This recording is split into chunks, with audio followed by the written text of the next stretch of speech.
This is the Ultraviolet X47 electric crossover. This is the F77, the brand's first electric motorcycle. Now what is the same? What has changed? Let us find out. The headlamp unit on both the bikes, the same, full LED unit. The turn indicators also the same, full LEDs, and the tail lamp, just the integration is different, but the tail lamp unit, it is the same on both these motorcycles.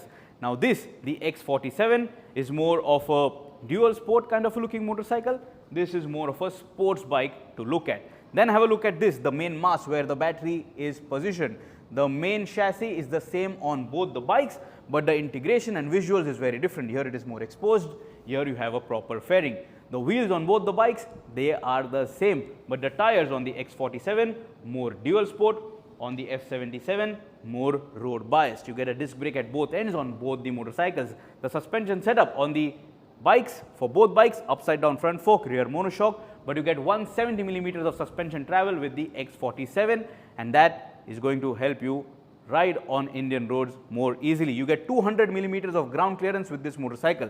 Have a look at the foot pegs, the integration, the panels over here on the X47, and then compare it to this, the F77. This is more sporty, this is more conventional. You get a single piece contoured seat over here on this bike, you get a split seat setup on this F77.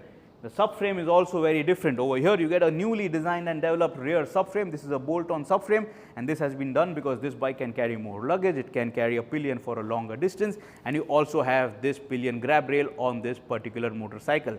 Then you will notice that the handlebar on this bike, very different to look at. You have the Indian tricolor decal, looks quite nice, and then you have the speedometer cluster mounted higher up. But when you compare it to this, here you had a triple clamp and the speedometer cluster was over there flat integrated in line with the triple clamp setup. So that also is very different to look at. The body panels, very different on both these bikes, a very different intent for both these motorcycles.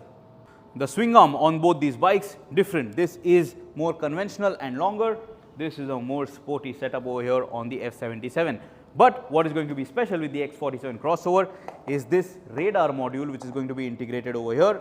Now the safety alerts are going to flash on your speedometer cluster, but also on your mirrors. So this icon over here that you see, this is going to flash when you are supposed to get any alerts on your motorcycle. So what do you think? Which bike looks good? The X47 crossover or the F77? Let us know your thoughts in the comments below. The X47 also gets a small smoke fly screen, and this bike is going to offer you an integrated onboard charger, which is going to be very useful in your ownership cycle.